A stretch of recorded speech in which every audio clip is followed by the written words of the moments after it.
परशुराम जी महाराज भगवान शंकर के भक्त हैं, शिव शिष्य हैं, और उनकी गणना अवतारों में की गई।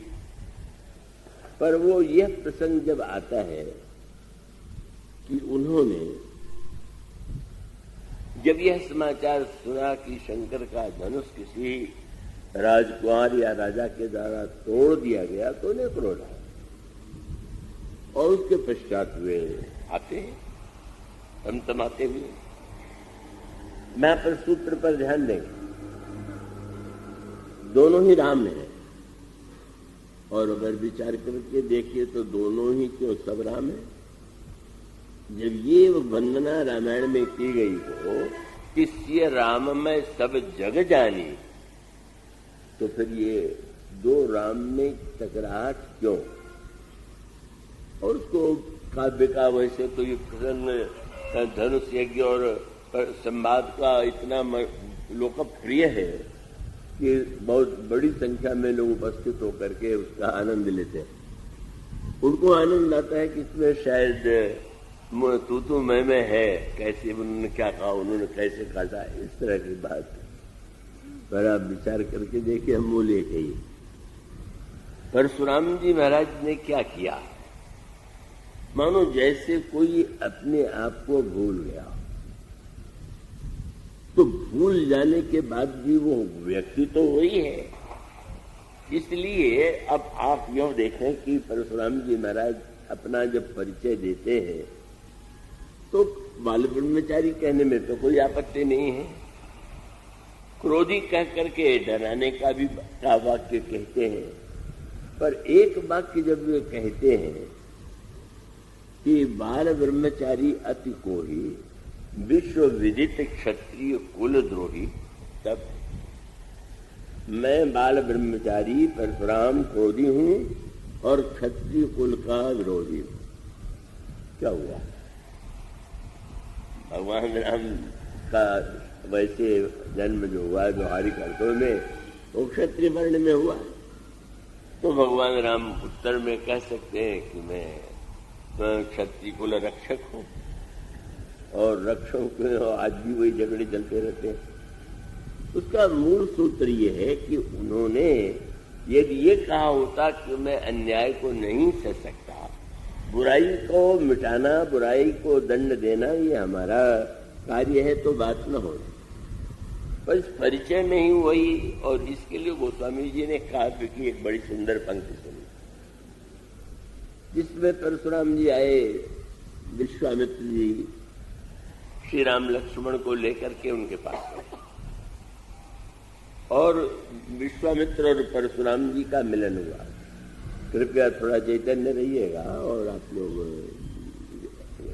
एकाग्रता से सुनेंगे तो उसका आनंद ले सकेंगे। वैसे परशुराम जी का भी स्वभाव अपना अलग है और सभी का होता है। तो विश्वामित्र जी अपने आप में संबंधी होते हुए भी थोड़ी भिन्नता है, उसकी चर्चा करने की बात है।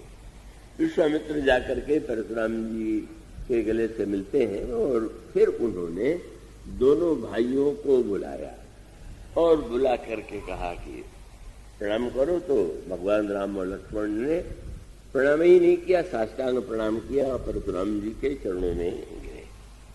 पद सरोज मेले दो भाई। और उसके बाद जब श्री राम और लक्ष्मण को परशुराम जी महाराज ने देखा तो दृश्य क्या है, फिर आप उसी पर ध्यान दीजिए। श्री राम और श्री लक्ष्मण दो भाई हैं, पर एक का रंग श्याम है और दूसरे का रंग गोरा है, गौर है। एक अत्यंत शांत है और दूसरे बड़े तेजस्वी है। लेकिन एक सूत्र है कि भगवान राम के साथ श्री भरत भी तो रह सकते हैं। श्री भरत और भगवान राम का स्वभाव बिल्कुल एक जैसा है और रूप रंग भी एक जैसा है, पर भगवान राम के साथ लक्ष्मण जी रहते हैं जिनका स्वभाव और रंग दोनों अलग है। बहुत बड़ा संकेत। दोनों ने प्रणाम किया और जिस समय उन्होंने देखा तो गोस्वामी जी का शब्द क्या है, दीन असीस देखी भल जोटा। अच्छा, ये तो दोनों जोड़ी बड़ी अच्छी है। दोनों की भिन्नता पर उनकी दृष्टि नहीं गई, ऐसा लगा कि दोनों की जोड़ी बहुत अच्छी है। और दीन आशीष देख भल जोटा, बहुत अच्छी जोड़ी, दोनों को आशीर्वाद दिया। सूत्र वही है। और आगे चल करके जब परशुराम जी महाराज ने दोनों को आशीर्वाद दिया तो जनक जी बड़े प्रसन्न हुए।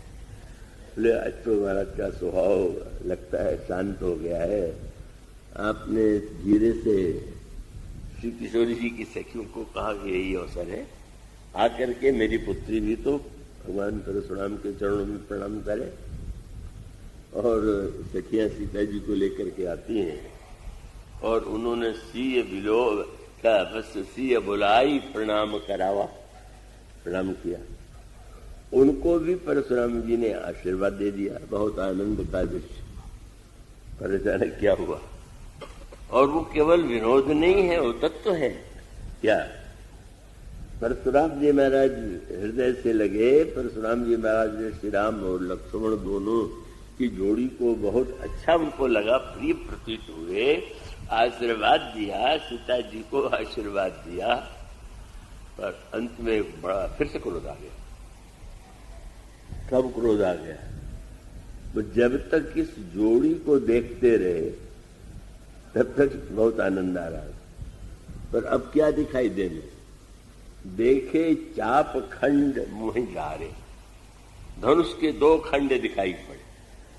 सूत्र ये, जब तक अखंड को देखते रहे क्रोध नहीं आया, और खंड को देखा तो क्रोध आ गया।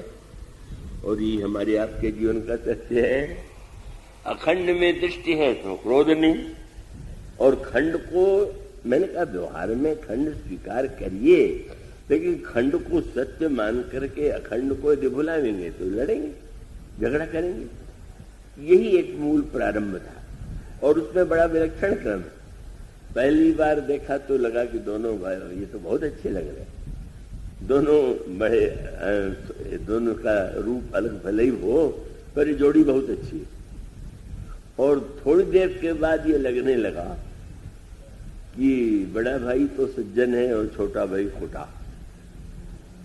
और उनको अब उल्टा अर्थ लगने लगा। उनको लगने लगा कि वस्तुतः ये जो छोटा भाई है देखने में गोरा है और बड़ा भाई श्याम है, पर लगता है बाहर से जैसे है भीतर से उल्टे। श्याम जो राम है उनका स्वभाव अच्छा है, और ये जो गोरे रंग का है तो भीतर से बड़ा काला का, उन्होंने शब्द भी कहा।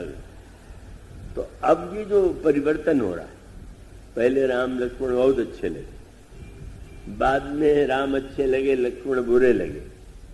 तीसरा अवसर तब आया कि जब लक्ष्मण जी के बोलने से जनक घबरा गए, जनकपुरवासी घबरा गए, और उन्होंने, जनक जी ने कहा मस्त करो, इस बालक को रोकना चाहिए, क्या कर रहा है, क्यों ऐसा बोल रहा है?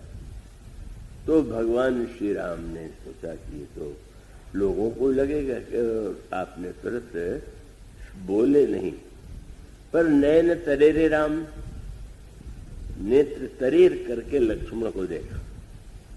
लक्ष्मण को देखा तो गुरु समीप गौने तुरंत, लक्ष्मण जी तुरंत वहां से जहां गुरु जी खड़े थे वहां चले गए, क्योंकि लक्ष्मण जी को लग रहा है कि बोलना तो आवश्यक है, पर अगर मैं यहां बोलूंगा तो अनुशासन के विरुद्ध है। प्रभु अगर नेत्र से संकेत कर रहे हैं तो मुझे नहीं बोलना चाहिए। आवश्यकता बोलने की है तो अगर मैं यहां रहूं तो अनुशासन विरुद्ध है, पर अगर मैं गुरुदेव के पास पहुंच जाऊं और वहां से मैं कुछ भी बोलूंगा तो हमारे श्री रामभद्र ऐसे अनुशासित हैं कि बिल्कुल नहीं बोलेंगे। वो मानेंगे कि वो तो मेरी सीमा, जब तक वो मेरे पास खड़ा है तब तक मेरी सीमा है, और जब वो गुरु जी के पास है तो सही कर रहा है नहीं कर रहा है ये कार्य तो गुरु जी का मेरा नहीं। तो वो चरित्र में एक सामंजस्य है, लेकिन वहां गए थोड़ा तो प्रसन्न हुए, पर वहां से जब बोलने लगे तो उन्होंने बिगड़ के कहा, अब मैं समझ गया, बारे तुम्हें देख के मुझे लगा था कि तुम आंखें तरेर रहे हो और अब लग रहा है कि तुमने नेत्र से इशारा कर दिया कि वहां जाके बोलो। ये शब्द यही आया। उन्होंने कहा ये है योजना। वहां से अगर तुमने सचमुच रोका होता तो क्यों बोलता, और क्यों बोलता तो ऐसा तो नहीं है, वहां से बोल रहा है तो कह दिया कि बंधु कही कृत सम्मत तोरे तू छल विनय कर से कर जोड़। यही संसार है, कभी अच्छा कभी बुरा, कभी अच्छा कभी बुरा। और उसके बाद सावधान तो अच्छा बुरा अच्छे बुरे का क्रम होते होते समाप्त कहाँ हुआ। बाद में अंतिम बार जब लक्ष्मण परशुराम जी महाराज ने श्री राम को पहचाना, धनुष प्रभु के पास गया और विदा लगने करके वे जाने लगे तो क्या क्या करके बोले। उन्होंने यही कहा कि अंकित बहुत कहूं अज्ञाता, क्षमहु क्षमा मंदिर। तो कहना चाहिए कि आप क्षमा मंदिर हैं, लक्ष्मण जी तो क्षमा नहीं कर रहे थे, पर उन्होंने कहा ना, क्षमहु क्षमा मंदिर दोहरा था, आप दोनों क्षमा के मंदिर हैं। जब तक जब खंड को देखेंगे तो जो आज अच्छा लगता है घंटे भर बाद बुरा लग सकता है, आज अच्छा लग रहा है कल बुरा लगेगा, और अंत में देखेंगे तो अखंड से प्रारंभ हुआ क्रोध नहीं, और अखंड में समाप्त हुआ तो क्रोध मिट गया। तो इसका अर्थ यह है कि व्यवहार तो आप भले ही खंड के माध्यम से ही करते होंगे, करेंगे ही, लेकिन उसका अर्थ ये तो नहीं कि वो परस्पर कोई विरोधी परस्पर दूसरों का संघर्ष हो।